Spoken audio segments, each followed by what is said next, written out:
इस वीडियो में हम मिश्रण से संबंधित सवालों को कराने का प्रयास करेंगे। तो चलिए शुरू करते हैं। मिश्रण तो जानते ही आप कि मिश्रण का मतलब होता है दो या दो से अधिक पदार्थों का एक समूह, और उस समूह में हो सकता है 2 पदार्थ हों, 3 हों, यानी एक से ज़्यादा पदार्थों का समूह मिश्रण कहलाता है।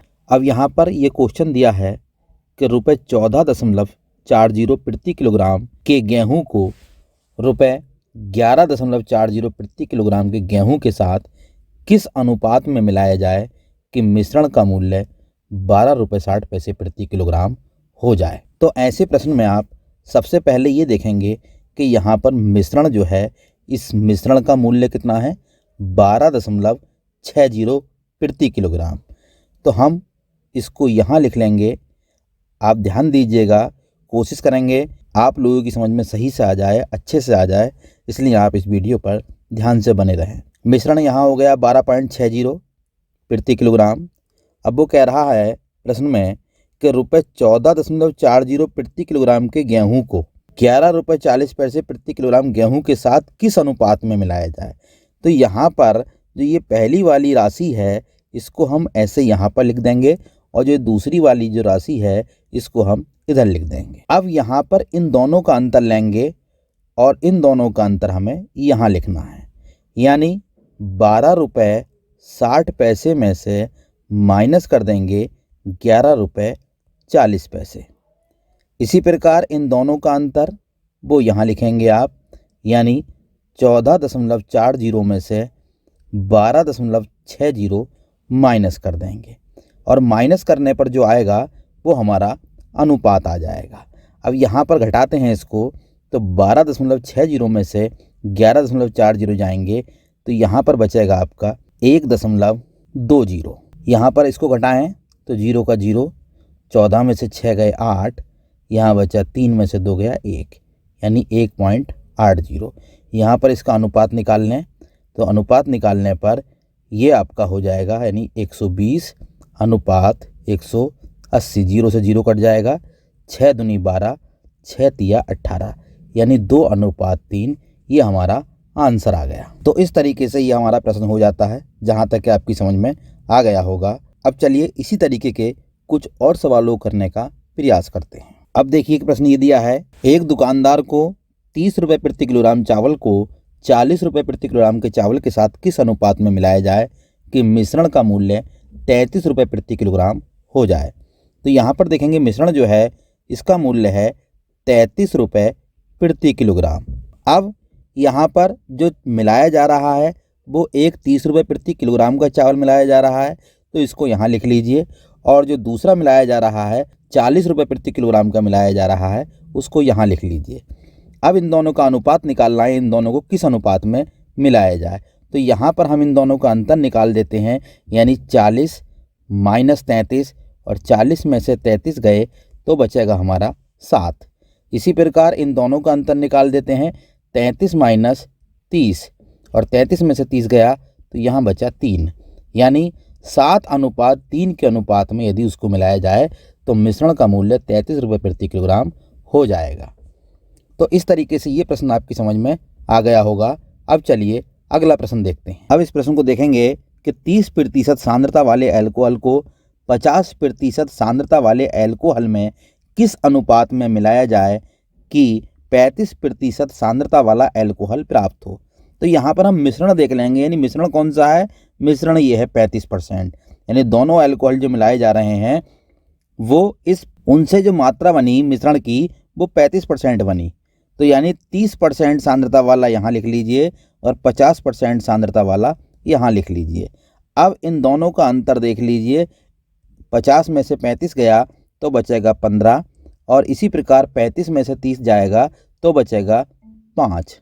अब इनको आप काट लीजिए, 5 एकम 5, 5 तिया 15, यानी 3:1। ये हमारा आंसर आ गया। तो ये सवाल आपकी समझ में आ गया होगा। बस इसमें इतना ध्यान रखिएगा कि मिश्रण कौन सा बन रहा है, यानी मिश्रण जो बन रहा है वो 35% बन रहा है, और इन दोनों को मिलाने पर, तो जिनको मिलाने पर बन रहा है उनको तो आपने यहाँ लिख दिया, और जो मिश्रण है उसको यहाँ लिख दिया, और फिर इसका अंतर और इसका अंतर, और ये जो अनुपात आएगा आपका आंसर आ जाएगा।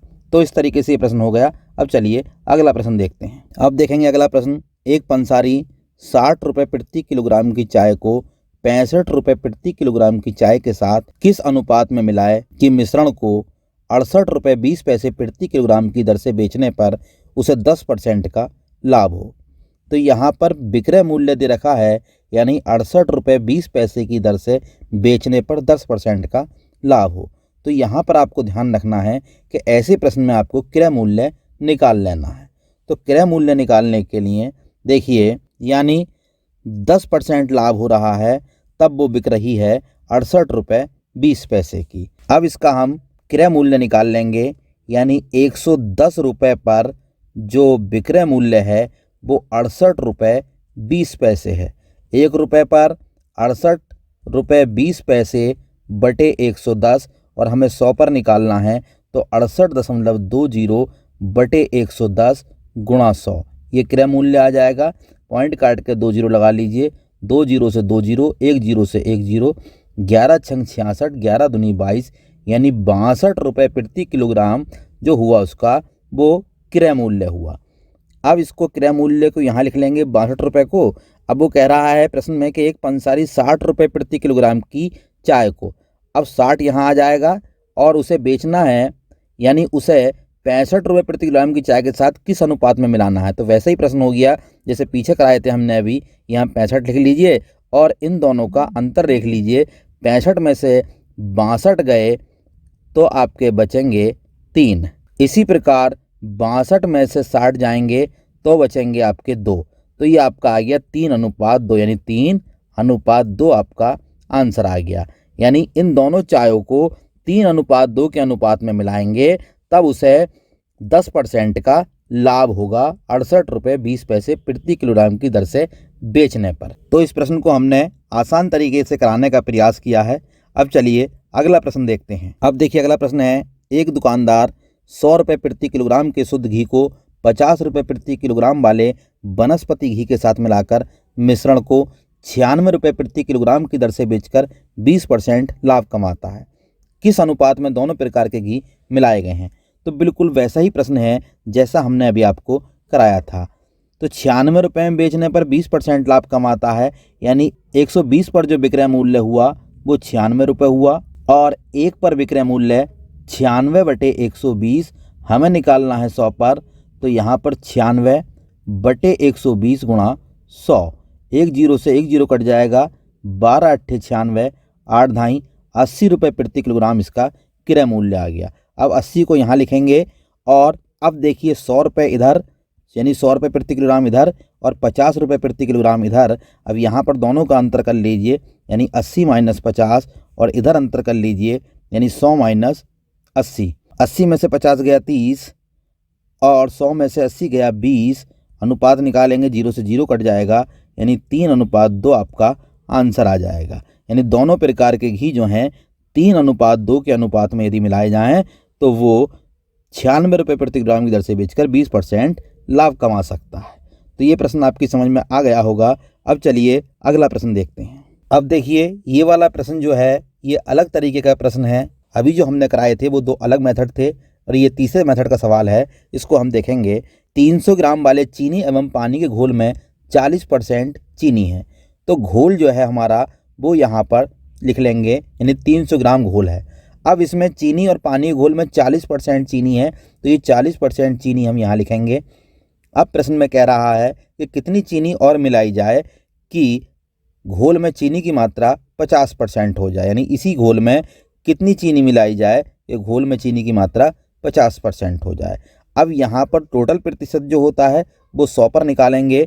तो अब इसको निकालने के लिए ध्यान देंगे कि यहाँ पर 300 लिख लेंगे, इन दोनों का अंतर बटे इन दोनों का अंतर कर देंगे, आपका आंसर आ जाएगा। इन दोनों का अंतर कर दीजिए, 50 में से 40 गया 10, और इन दोनों का अंतर कर दीजिए, वटे में कर दीजिए, 100 में से 50 गया तो ये बचेगा 50, 0 से 0 कट जाएगा, 5 छंग 30, यानी 60 ग्राम चीनी मिलाने पर घोल में चीनी की मात्रा 50% हो जाएगी। तो ये हमारा आंसर आ गया। अब चलिए अगला प्रश्न देखते हैं। अब देखिए अगला प्रश्न है, 176 लीटर दूध और पानी के मिश्रण में 20% पानी हो तो कितने पानी को वाष्प के रूप में उड़ा दिया जाए कि उसमें उसकी मात्रा 12% ही शेष बचे, उसकी मतलब पानी की मात्रा। तो अब देखेंगे यहाँ पर ये 176 ऐसे लिख लेंगे क्योंकि ये मिश्रण है, इसमें दूध और पानी दोनों मिले हुए हैं। अब वो कह रहा है प्रश्न में कि मिश्रण में पानी 20% हो, यानी इसमें पानी जो है वो 20% हो, तो कितने पानी की वाष्प को बनी वाष्प के रूप में उड़ा दिया जाए कि उसमें पानी की मात्रा 12% ही शेष बचे। तो कितने में निकालेंगे, अभी बताया था आपको 100 में निकालेंगे, तो 176 ऐसे लिख देंगे और इन दोनों का अंतर कर देंगे, यानी 20 में से 12 गए 8 और इन दोनों का अंतर कर देंगे, यानी 100 में से 12 गए 88। हल करें, 8 ही कम 8, 8 ही कम 8 ही कम 8 यानी 11 बार जाएगा।